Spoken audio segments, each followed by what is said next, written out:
Physics class 11th या physics class 12th ये एक बहुत ही बेसिक और फंडामेंटल फिजिक्स है।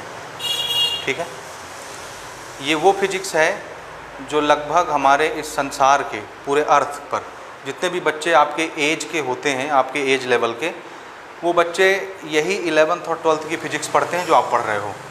ठीक है, इससे बाहर हमारे संसार में कोई फिजिक्स है ही नहीं। ठीक है ना, तो ये टोटल फिजिक्स है जिसको हम लोग बेसिक फिजिक्स या फंडामेंटल फिजिक्स बोलते हैं। ठीक है, जो आप क्लास 11th और क्लास 12th में पार्ट पार्ट में करके पढ़ोगे। ठीक है ना, तो ये बेसिक और फंडामेंटल फिजिक्स है जिसका नॉलेज आपको धारण करना है, आपको पढ़ना है धीरे धीरे।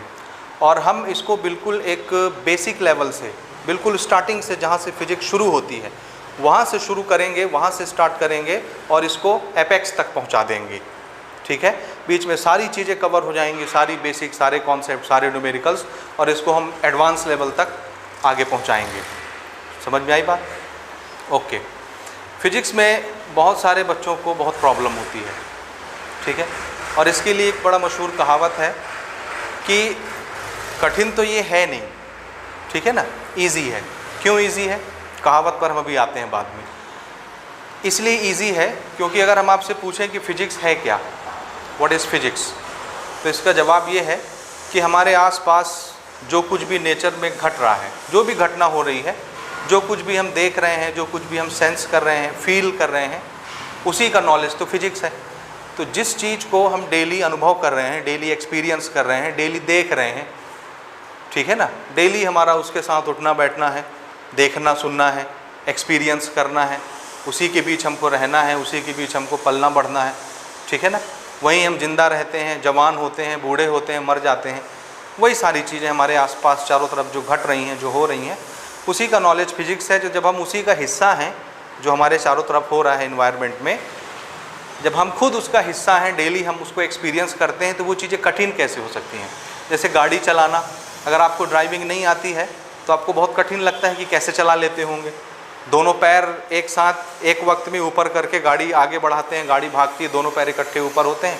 जिस बंदे को गाड़ी चलाना नहीं आता उसके लिए बहुत भारी काम है ना। और जब एक बार आप ड्राइविंग सीख जाते हो तो फिर तो आपके बाएं हाथ का खेल है। कोई भी गाड़ी दे दो आपको, बाइक, कार, कुछ भी, तो आप तो दौड़ा ले जाओगे, आपको कोई भी झिझक नहीं होगी।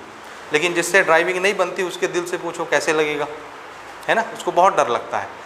तो जिस चीज़ में आप जी रहे हैं, जिस चीज़ को आप फील कर रहे हैं, वो चीज़ कभी कठिन नहीं हो सकती। वही तो फिजिक्स है। समझ आई बात? ठीक है ना। बस ज़रूरत ये है कि आपको एक ऐसा टीचर मिले, आपको एक ऐसा आदमी मिले जो फिजिक्स को एकदम ईजी बना के, हलवा बना के, लड्डू बना के आपके सामने पेश कर दे। समझ आई बात? तो ये सारी चीज़ें कठिन नहीं हो सकती क्योंकि इसी में हम जी रहे हैं, उसी को फील कर रहे हैं, उसी को महसूस कर रहे हैं। तो ये कठिन नहीं हो सकता, ये बहुत ईजी है। ज़रूरत किसकी है? एक ऐसे टीचर की जो इसको ईजी बना के आपके सामने पेश कर दे। ठीक बात? आई बात समझ में? तो हम जो फिजिक्स पढ़ने वाले हैं वो बेसिक फिजिक्स है, फंडामेंटल फिजिक्स है 11th 12th में। ठीक है ना। अब फिर से हम आते हैं अपने मुद्दे की तरफ, चूँकि आज का हमारा लेक्चर जो है वो बेसिक कॉन्सेप्ट पर बेस्ड है, तो हम उसी की बात करेंगे। देखो, हमारा जो फिजिक्स है क्या? तो आंसर है physics is a knowledge of nature या स्टडी ऑफ नेचर। आसपास जो भी हमारी प्रकृति है उसी की स्टडी करना, उसी का नॉलेज गेन करना फिजिक्स कहलाता है। नेचर क्या चीज़ है? नेचर, अगर कोई आपसे पूछे कि नेचर किसको कहते हैं, क्या चीज़ है नेचर, तो आपका जवाब क्या होगा? हाँ, जो हमारे आसपास है, जिसको हम एक्सपीरियंस कर रहे हैं। किससे? जो ईश्वर ने हमको सेंस ऑर्गन दिए हैं जिससे हम सेंस कर सकते हैं। जैसे टच करके, हमारी स्किन है, टच करने से कोई भी चीज़ हमको एक्सपीरियंस होती है, फील होती है ना। माउथ हमको दिया है ईश्वर ने, बोलने के लिए बोल सकते हैं हम। टेस्ट ले सकते हैं, नोज़ दिया है, स्मेल ले सकते हैं, कान से हम सुन सकते हैं, आँख से हम देख सकते हैं। तो किसी भी सेंस ऑर्गन की हेल्प से अगर किसी चीज़ को आप सेंस कर ले रहे हो, ठीक है ना, तो जिस चीज़ को आप सेंस कर ले रहे हो वो क्या है? नेचर है। और उसका नॉलेज, उसकी स्टडी क्या कहलाएगी? फिजिक्स कहलाएगी। आगे बात समझ में आ रही? बात समझ की नहीं आ रही? आ रही? ध्यान से समझते चलिएगा, सारी चीज़ें आपको 1 by 1 क्लियर होती चली जाएंगी। ठीक है। अच्छा, नेचर तो चलो हमको समझ में आ गया, नेचर की स्टडी भी हमको समझ में आ गई कि फिजिक्स है। लेकिन ये शुरू में बहुत कठिन लगता है। आप लोग 9th 10th जो पढ़ के आते हो 9th-10th का जो फिजिक्स है, ठीक है, और 11th-12th की जो फिजिक्स है, ये 11th-12th वाली फिजिक्स 9th-10th वाली फिजिक्स से बिल्कुल अलग है, ठीक है ना। तो हम जिस दुनिया में अभी तक जीते आ रहे हैं उसको अब आपको भूलना पड़ेगा और एक नई शुरुआत यहाँ से होगी 11th-12th की फिजिक्स में, ठीक है। तो यहाँ से आपको बहुत सारी चीज़ें नई नई सीखने को मिलेंगी, हर दिन एक नया एक्सपीरियंस होगा, हर दिन एक नई चीज़ आपको सीखने को मिलेगी फिजिक्स में, ठीक बात, आ रही बात समझ में? ओके, अब हम स्टडी कैसे करेंगे फिजिक्स को और ये क्यों ज़रूरी है? ज़रूरी इसलिए है क्योंकि इसको सीखने से हमको खुशी मिलती है। जब भी आप नॉलेज गेन करते हो, किसी चीज़ का नॉलेज आपको होता है, उससे हमको खुशी मिलती है। लाइफ का पर्पस क्या है? खुश रहना, है ना। अगर हम आपसे पूछे जिंदा क्यों हो भाई, किस लिए जी रहे हो, तो क्या कहोगे? खाना खाने के लिए, कि पैसा कमाने के लिए, कि घर बनाने के लिए, महल बना लिए, गाड़ी घोड़ा खरीद लिए, नौकर चाकर रख लिए, खूब सारा खाने पीने की चीज़ें इकट्ठी कर ली, क्या यही ज़िंदगी है? नहीं, ज़िंदगी का मकसद क्या है? खुश रहना। लाइफ मिला है एंजॉय करने के लिए, खुश रहने के लिए, समझ आई बात? खुशी किससे मिलती है?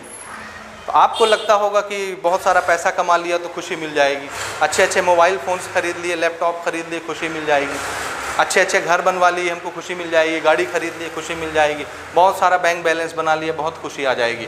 ऐसा कुछ नहीं है। जिसके पास करोड़ों रुपए हैं वो चाहता है और करोड़ों रुपए बन जाएं। जिसके पास 4 मंजिले का घर है वो चाहता है मेरे 8 मंजिले के घर हो जाएं, 10 घर बन जाए मेरे। और जिसके पास एक गाड़ी है वो चाहता है मेरी दूसरी गाड़ी भी आ जाए। इंसान का पेट कभी भरता नहीं है। तो ये हकीकी मानों में इसको खुशी नहीं बोलते। खुशी किस चीज़ से मिलती है? नॉलेज। किसी चीज़ का नॉलेज जब आपको मिलता है तब आपको हकीकत में खुशी मिलती है, भले इसका एक्सपीरियंस आपको हो या ना हो, इस बात का अनुभव आपको हो या ना हो, लेकिन हकीकत में खुशी किस चीज़ से मिलती है बोलिए? जब आपको किसी चीज़ का नॉलेज होता है। मैं एग्जांपल से आपको समझा सकता हूँ। स्टार्टिंग में जब सेल फ़ोन आए थे, मोबाइल, ये टच वाले, जो आजकल आप लोग स्मार्टफोन चलाते हैं, अब तो बहुत सारी वैरायटी आ गई है, डेली नया नया मोबाइल लॉन्च होता है। स्टार्टिंग में आप अंदाज़ा लगाइए, जब आपके पास कीपैड वाला मोबाइल होता था, है ना, उस मोबाइल को कंपेयर करो और आज के ज़माने के हमारे जो स्मार्टफोन हैं जिसमें आप लोग नेट वगैरह सारी चीज़ चलाते हैं, यूट्यूब देखते हैं, उसको पकड़ के आप कंपेयर करिए। सपोज़ एक बच्चा देहात से आता है जिसके पास कीपैड वाला मोबाइल है, समझ आई बात? कहाँ से आया? देहात से। आपके बगल में बैठ गया, उसके पास कीपैड वाला फ़ोन है और आपके पास स्मार्टफोन है टच वाले, सारी फैसिलिटी से लेस स्मार्टफोन है आपके पास। तो आप उस देहात से आने वाले बच्चे को, जिसको बिल्कुल भी स्मार्टफोन के बारे में पता नहीं है कि इसमें वीडियो भी देखा जा सकता है, इसमें गाने भी सुने जा सकते हैं, क्योंकि पुराने ज़माने के मोबाइल फ़ोन में सारी फैसिलिटीज़ नहीं होती थी। इंटरनेट चलाना आज की मोबाइल में फैसिलिटीज़ हैं, पुराने ज़माने के फ़ोन में ये फैसिलिटीज़ नहीं होती थी। मैसेज भेजना, व्हाट्सएप चलाना, सोशल मीडिया में जो भी प्लेटफॉर्म्स हैं, चाहे आपके व्हाट्सएप हो, आपके इंस्टाग्राम्स हो, टेलीग्राम हो, कोई भी चीज़ हो, ये आज के जो स्मार्टफोन्स आए हैं अभी नए सारी चीज़ें डेवलप हुई हैं 2-4-5 साल के अंदर अंदर। पहले तो ये सारी चीज़ें नहीं होती थी, है ना। तो अगर आप उस बच्चे को बोलो जो बिल्कुल देहात एरिया से बिलोंग करता है, जिसने ये सारी चीज़ें नहीं देखी हैं, तो आप उसको अगर बताओगे कि देखो ये आज का एक ऐसा लेटेस्ट फ़ोन है जिसमें हम वीडियो भी देख लेते हैं, है ना, हम यहाँ से अमेरिका में बैठे हुए अपने दोस्त को वीडियो कॉलिंग करके बात कर सकते हैं, वहाँ उसको देख सकते हैं, देख के बात कर सकते हैं। उसको विश्वास होगा? जिसने कभी इस चीज़ का फीलिंग नहीं लिया है, कभी एक्सपीरियंस नहीं किया है, नहीं होगा ना, ठीक है, क्योंकि इस चीज़ का नॉलेज उसको नहीं है, वो नहीं जानता इसके बारे में, और आप जान रहे हो। तो उस बंदे से ज़्यादा जानकारी आपके पास है, तो उस समय जो अनुभव होगा आपको, जो फीलिंग होगी, उसको बोलते हैं हैप्पीनेस, खुशी। और ये खुशी किस चीज़ की है? मेरे पास उससे महंगा फ़ोन है इस चीज़ की, या उसको जो नहीं पता है वो मुझे पता है इस चीज़ की। आ रही बात समझ? तो हकीकत में जब आपको किसी चीज़ का नॉलेज होता है तब आपको खुशी मिलती है, आप बहुत हैप्पी होते हो, ठीक है। लाइफ का पर्पस यही है, और यही चीज़ आप फिजिक्स में सीखोगे कि हमारे आसपास जो चीज़ें घट रही हैं, जो कुछ भी हो रहा है, वो क्यों हो रहा है और कैसे हो रहा है, ठीक है ना।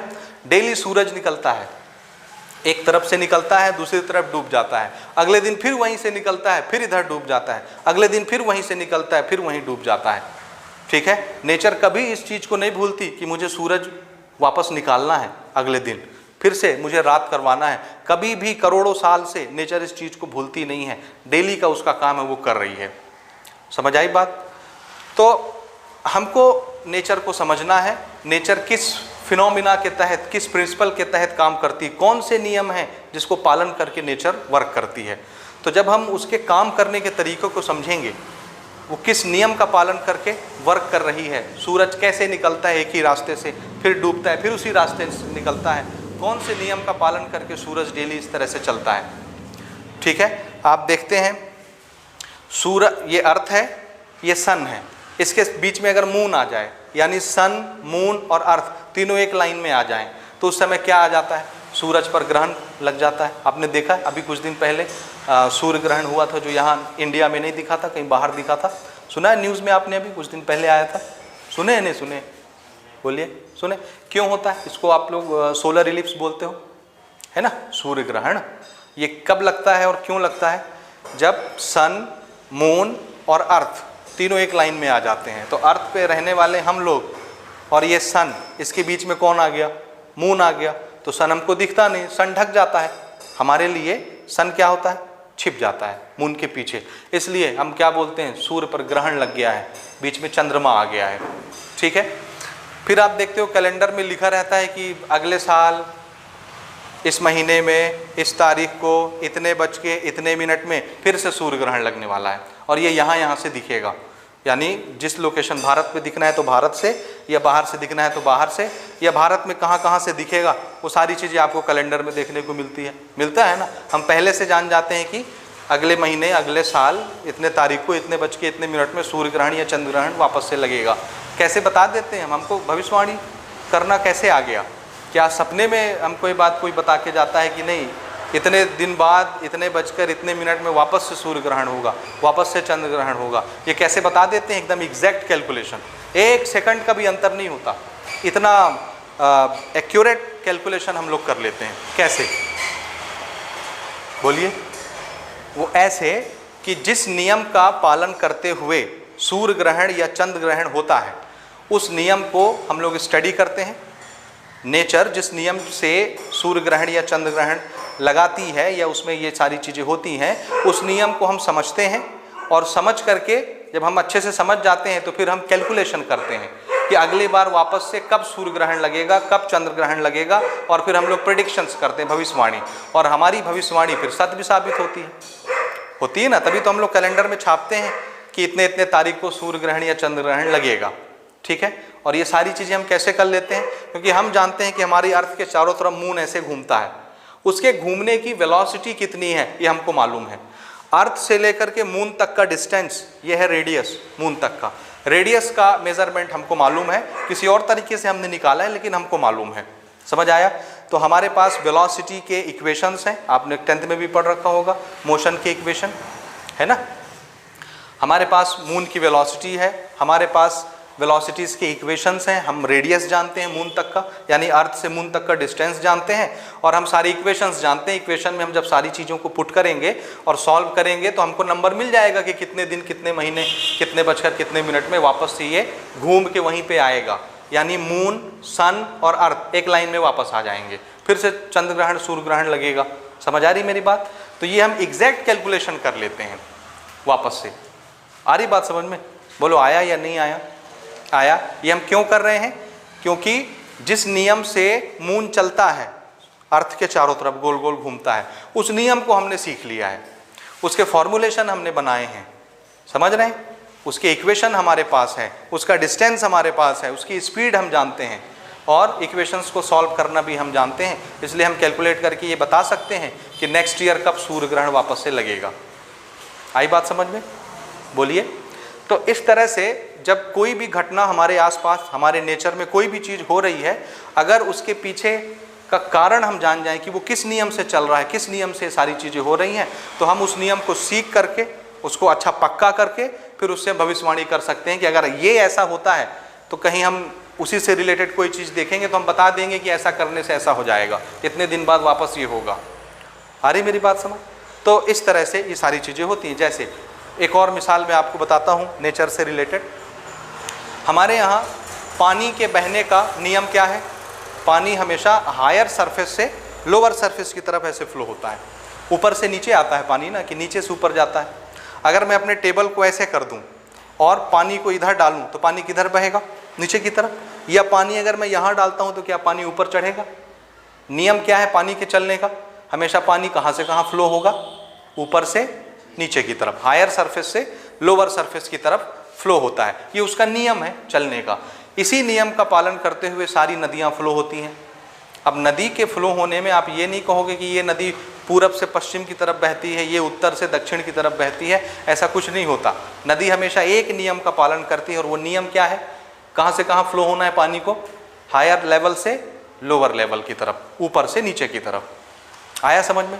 ये नियम है। इसी नियम का पालन करके हम हर जगह चिपकाते रहते हैं, ठीक है ना। अगर हमको इस कमरे से पानी उस कमरे में ले जाना है तो हमको फर्श कैसे बनाना पड़ेगा? ऐसे या ऐसे? अगर इस कमरे से बगल वाले कमरे में मुझे पानी ले जाना है तो मुझे फर्श को ऐसे बनाना चाहिए या ऐसे बनाना चाहिए?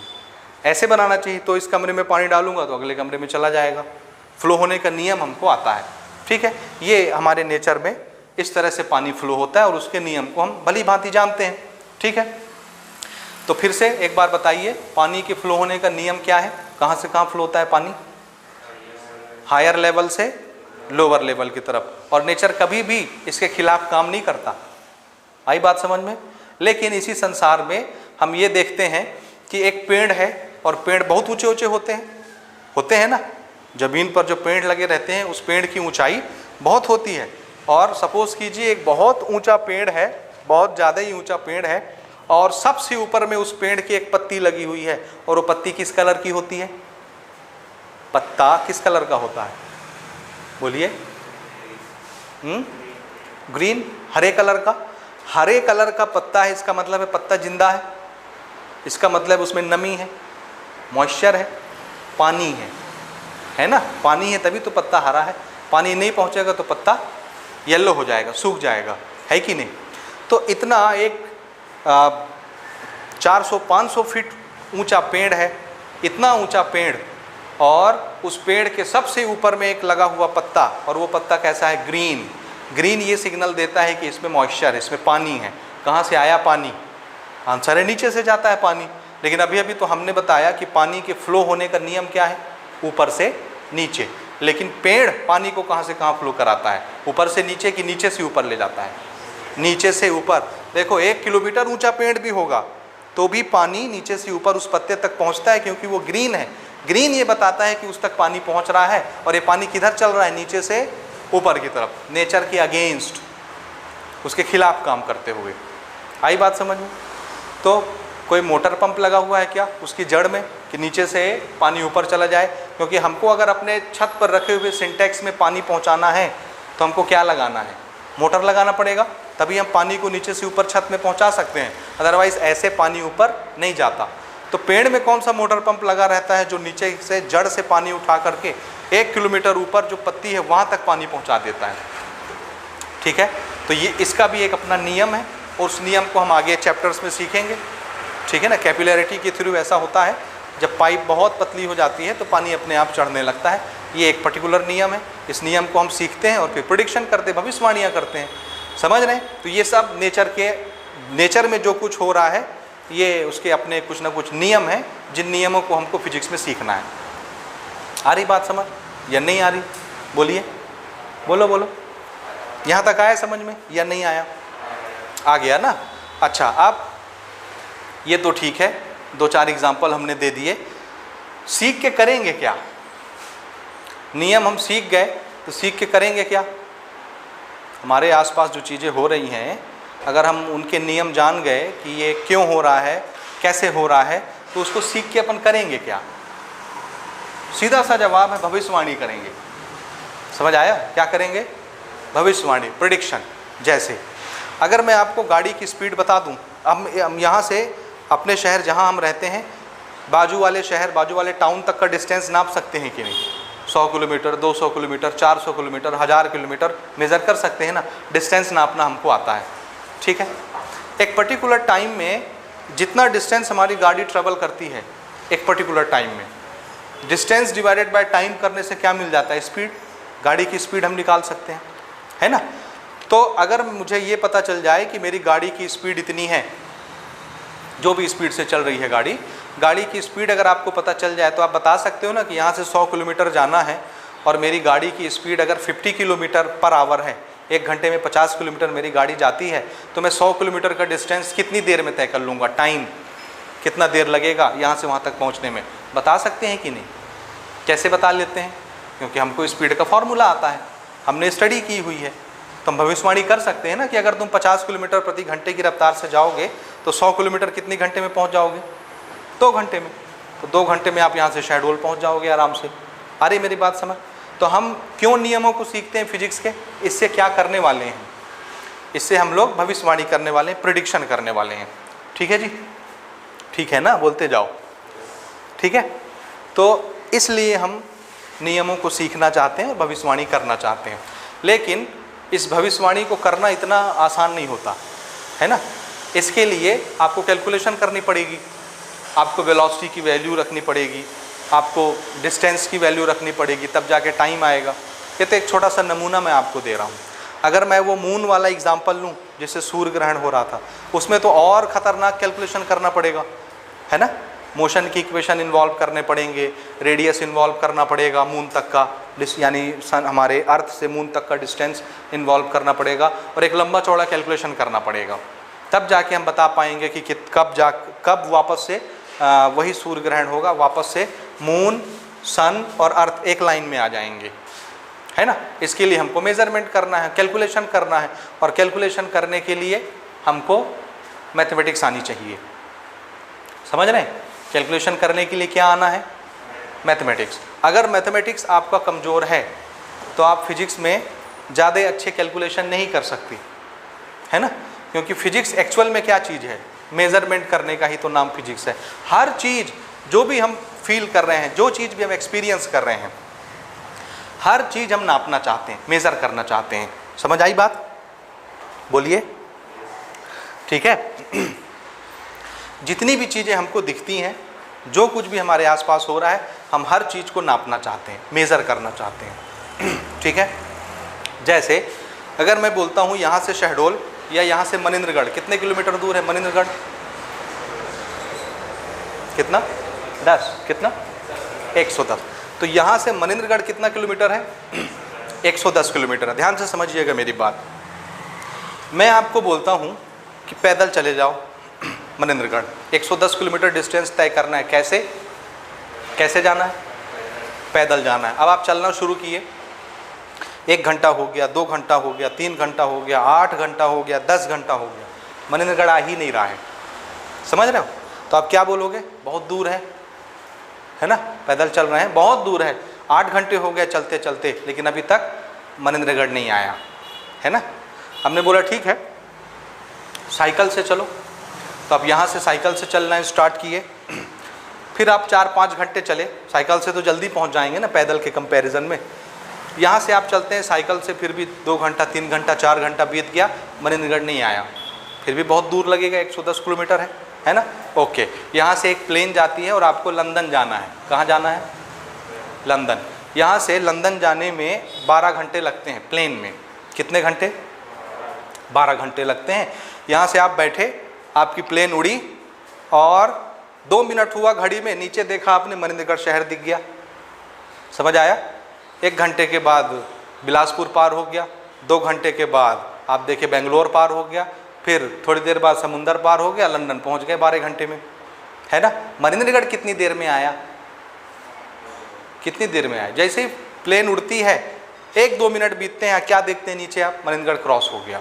तो वो प्लेन में बैठा हुआ आदमी क्या बोलेगा? मनिंद्रगढ़ बहुत दूर है या बहुत पास है? लेकिन यहाँ से मनिंद्रगढ़ का डिस्टेंस तो नहीं बदला ना। कितना था डिस्टेंस? बोलो, थोड़ा ज़ोर से बोलो। 110 किलोमीटर, है ना। डिस्टेंस वही का वही 110, पहले केस में भी, बाद के केस में भी। लेकिन एक आदमी जो साइकिल से जाता है वो क्या बोलता है? बहुत दूर है।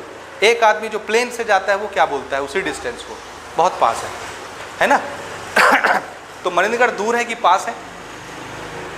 बोलिए, दूर है या पास है? क्या है? नहीं बोल रहे हो? डिपेंड करता है ना। एक आदमी के रेस्पेक्ट में, प्लेन के रेस्पेक्ट में बहुत पास है, और साइकिल के रेस्पेक्ट में बहुत दूर है। तो इस तरह के जवाब पास है, बहुत पास है, दूर है, बहुत दूर है, फिजिक्स में नहीं चलते। समझ आया? फिजिक्स में क्या चलता है? लो भैया यहाँ से मीटर स्केल नाप लो, कितना आया नापने से? 110 किलोमीटर। हम आपको मेजरमेंट बता देंगे, दो शहर के बीच का 110 किलोमीटर है, तुम्हारी मर्जी, तुम इसको पास बोलो या दूर बोलो। हमने क्या बता दिया आपको? मेजरमेंट बता दिया 110 किलोमीटर। आया समझ या नहीं आया? तो फिजिक्स में हम हर चीज़ को नापना चाहते हैं, मेज़र करना चाहते हैं। इसमें जो डाउटफुल आंसर होते हैं, दूर है, बहुत दूर है, पास है, बहुत पास है ना, ये ऐसे जवाब नहीं चलते। एम्बिग्यूअस जवाब यहाँ पर नहीं चलते, डाउटफुल जवाब नहीं चलते। यहाँ पर हम एग्जैक्ट आंसर देते हैं, एग्जैक्ट मेजरमेंट बताते हैं, इतना है, इतना किलोमीटर। ठीक है, क्योंकि physics is all about measurement.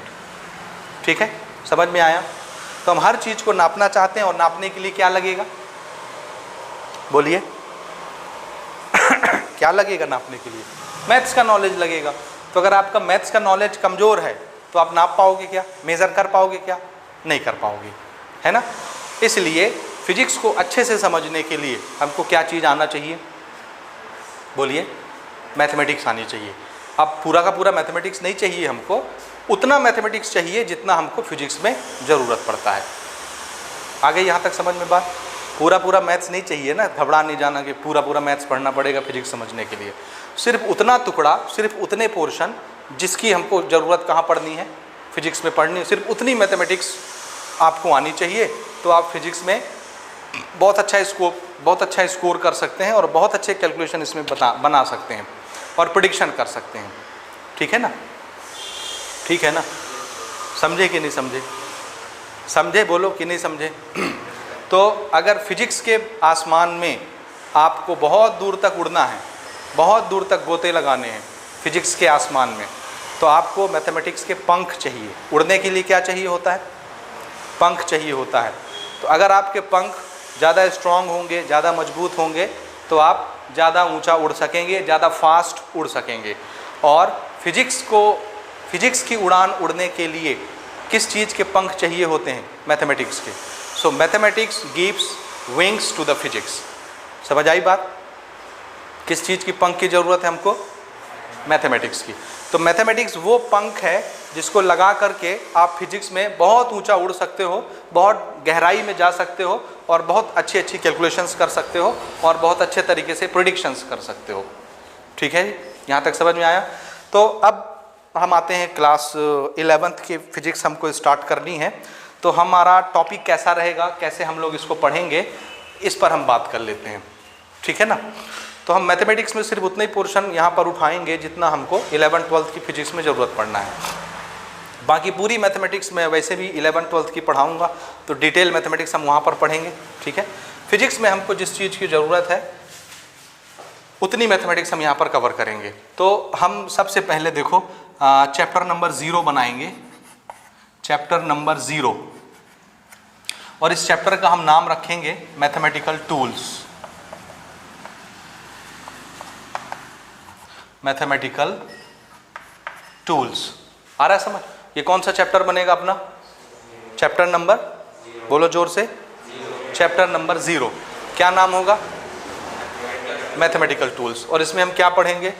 उतना मैथमेटिक्स पढ़ेंगे जिसकी ज़रूरत हमको कहाँ पढ़ने वाली है? फिजिक्स में पढ़ने वाली, पूरे फिजिक्स में। समझ गए ना? उसके बाद हमारा मेन चैप्टर स्टार्ट होगा, चैप्टर नंबर 1, जो होगी हमारी फिजिक्स की दुनिया, वर्ल्ड ऑफ फिजिक्स, जिसका नाम है फिजिकल वर्ल्ड आपकी बुक में।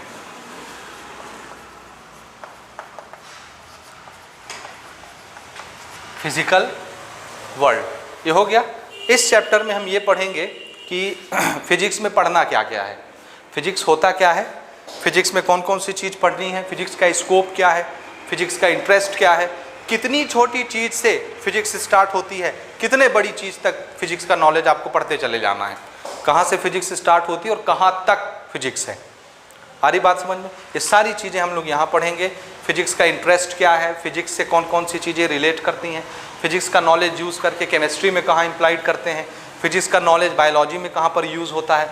ठीक है, किस साइंटिस्ट ने क्या कंट्रीब्यूशन किया, 11th-12th की पूरी फिजिक्स में आखिर पढ़ना क्या क्या है, वो सारी चीज़ें पूरा लब्बे लुबाब इसी एक चैप्टर में रखा हुआ है।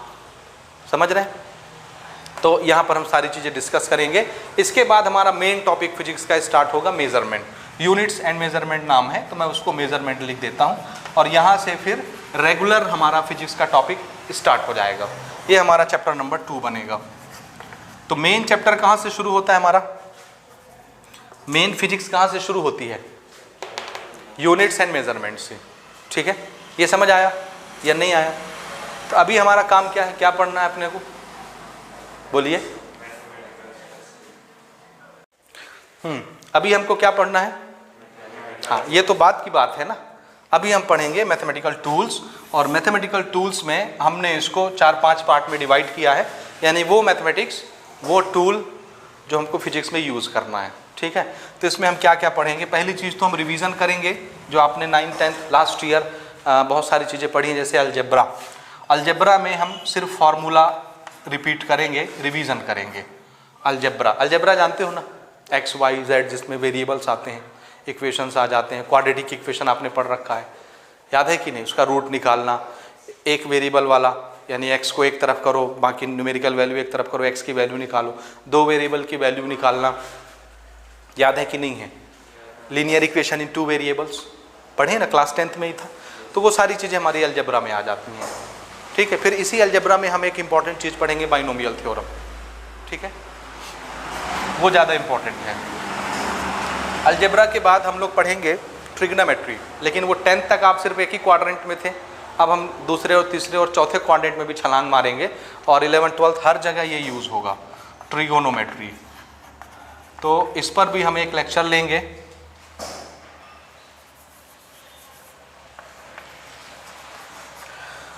ट्रिग्नोमेट्री, ठीक है। तीसरी चीज अलजेब्रा हो गया, इसी में हम बाइनोमियल भी पढ़ेंगे। बाइनोमियल आपके लिए नया है, बाइनोमियल थ्योरम, तो इस पर हम आते हैं। ठीक, हाँ। तो अलजेब्रा, उसके बाद ट्रिग्नोमेट्री, उसके बाद आपका ट्रिग्नोमेट्री के बाद लॉग एंटी लॉग, ये पढ़ा आपने, बोलिए।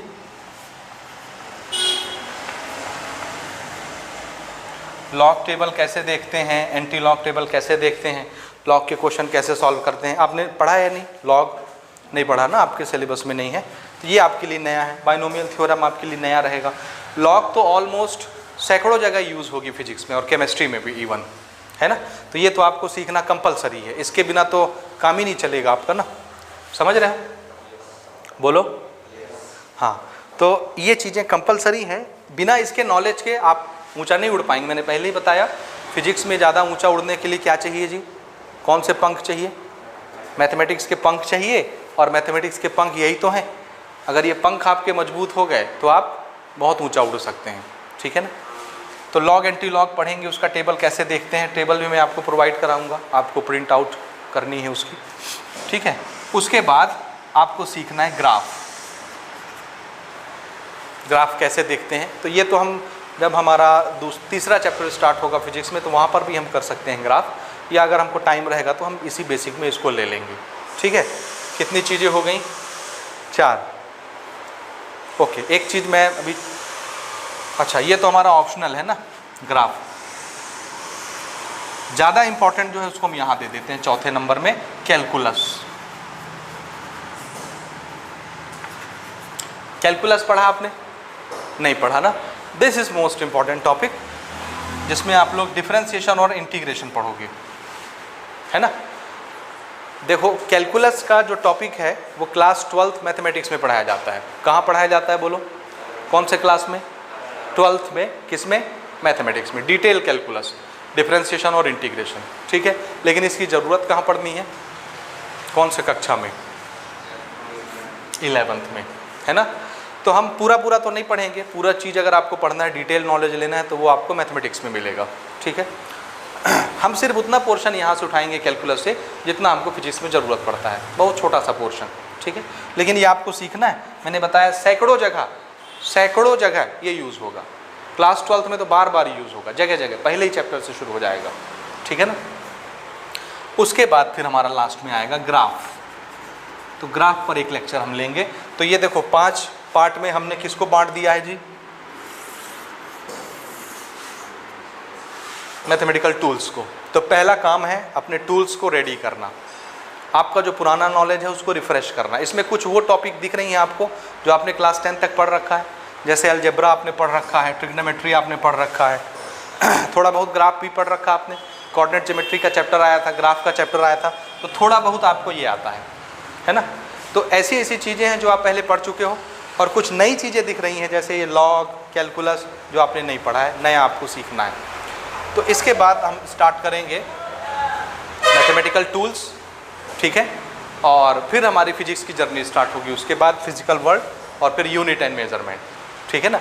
तो ये आप नोट करें, इसके बाद फिर हम शुरू करते हैं मैथमेटिकल टूल्स।